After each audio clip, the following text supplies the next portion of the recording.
Harry Maguire dan Andre Onana jadi superhero bagi fans Manchester United. Berkat gol dari Maguire, serta penyelamatan penalti Onana, MU mengamankan 3 poin penting di Old Trafford. MU nyaris kalah lagi, setelah sepanjang babak pertama bermain tanpa arah. FC Copenhagen leluasa mengancam pertahanan tuan rumah.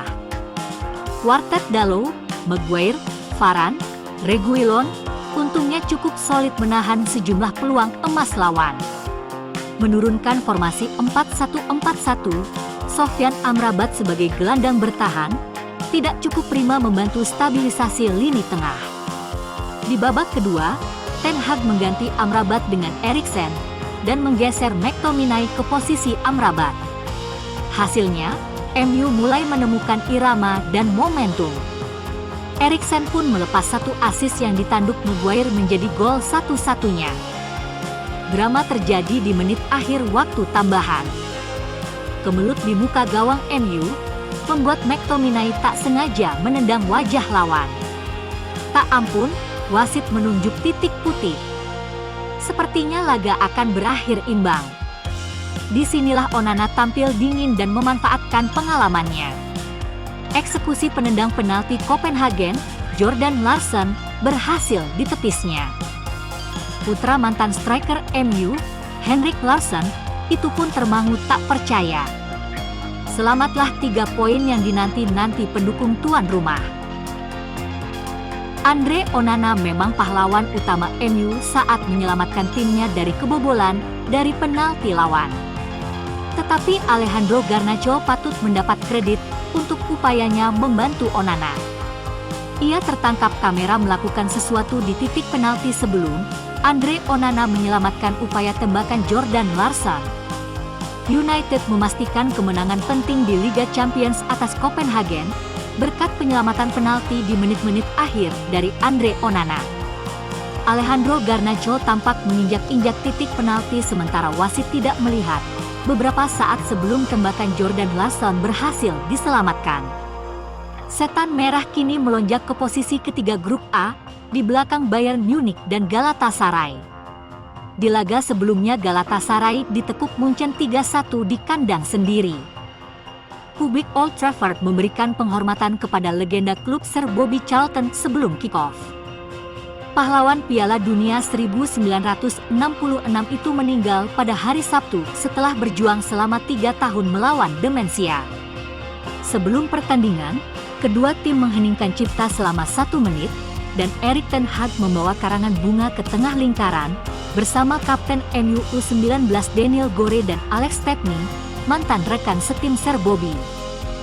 Pencetak gol tunggal, Maguire, mendedikasikan kemenangan untuk Sir Bobby dan keluarganya. Mantan kekasih YouTuber Jack Paul, Sky Berry, mengungkapkan bahwa seorang pemain Manchester United telah mengirimkan pesan pribadi kepadanya. Sebelum kemudian mengakui bahwa pemain itu bukan satu-satunya pemain bola yang mengiriminya pesan. Bintang film porno dan host OnlyFans, Sky Berry, mengklaim bahwa seorang pemain Manchester United telah mengirimkan pesan di Instagram, dan pesepak bola Liga Premier lainnya telah melakukan hal yang sama. Bintang online, yang sebelumnya pernah dikaitkan dengan Jack Paul dalam waktu singkat, menyatakan bahwa seorang pemain United telah mengiriminya pesan. Hal itu diungkap di salah satu siaran langsungnya baru-baru ini. Jack Paul adalah petinju asal Amerika Serikat yang merintis karir olahraga dari dunia hiburan sebagai aktor dan YouTuber. Ketika ditanya apakah dia akan berkencan dengan seorang atlet profesional, Berry menyatakan bahwa dia tidak menyangka akan melihat pesan tersebut. Dia tidak mengonfirmasi nama pemainnya. Wanita berusia 24 tahun ini dengan cepat menjadi salah satu bintang porno paling populer di dunia, selain juga memiliki halaman OnlyFans yang menguntungkan. Pada tahun 2022, Berry menyatakan bahwa Paul dan dia berselingkuh setelah Paul putus dengan pacar lamanya Julia Rose. Berry memiliki 2,4 juta pengikut di Instagram dan dikatakan menghasilkan jutaan dari situs OnlyFans miliknya. Dan baru-baru ini dia mengakui bahwa dia bisa meninggalkan pornografi. presenter TNT Sports, Laura Woods, harus memberi peringatan kepada Paul Scholes setelah kesalahannya merusak properti siaran selama pertandingan Liga Champions Manchester United dengan Copenhagen. Woods dengan tersenyum mengatakan bahwa Scholes merusak salah satu mikrofon penyiar selama liputan Liga Champions mereka. Pasangan ini memandu pertandingan United dengan Copenhagen bersama Rio Ferdinand, namun Scholes mengalami masalah dengan beberapa peralatan. Saat Scholes memberikan analisisnya sebelum pertandingan, penonton kesulitan mendengar mantan gelandang United itu karena mikrofonnya sepertinya berhenti berfungsi. Woods kemudian harus mengarahkan mikrofonnya ke Scholes sebelum kru di belakang layar dapat menemukan mikrofon cadangan. Di akhir segmen, Woods bercanda kepada Scholes sambil berkata untuk berhenti merusak mikrofon. Ferdinand menambahkan bahwa Scholes membuang mikrofonnya. Scholes kemudian menirukan pelemparan mikrofon karena frustrasi karena tidak bisa berkomunikasi dengan penonton. Untungnya, masalah audio telah diperbaiki setelah tim kembali dari istirahat dan Scholes dapat mengomentari drama yang terjadi sepanjang pertandingan. Tyrell Malacia belum tampil untuk Manchester United musim ini karena cedera, tetapi kembalinya dia berlatih bisa menjadi kabar baik bagi Erik ten Hag.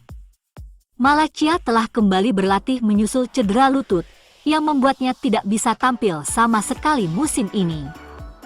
Posisi bek kiri mengalami krisis karena Luke Shaw telah absen sejak Agustus.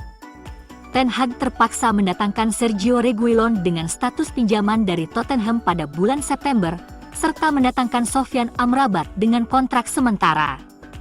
Keduanya sempat dipasang sebagai bek kiri, dengan Victor Lindelof juga menempati posisi itu di 3 laga terakhir. Pemain internasional Belanda itu kembali beraksi menjelang jadwal musim dingin yang sibuk. Pemain berusia 24 tahun itu dapat dipertimbangkan untuk seleksi bulan depan. Ada kekhawatiran awal bahwa Malacia tidak akan kembali hingga tahun 2024 yang akan membuatnya absen dalam pertandingan melawan Chelsea, Liverpool dan Newcastle, serta keseluruhan babak penyisihan grup Liga Champions. Pemain asal Belanda itu bergabung dengan United pada Juli 2022 dan membuat 39 penampilan di semua kompetisi, memenangkan Piala EFL di musim debutnya.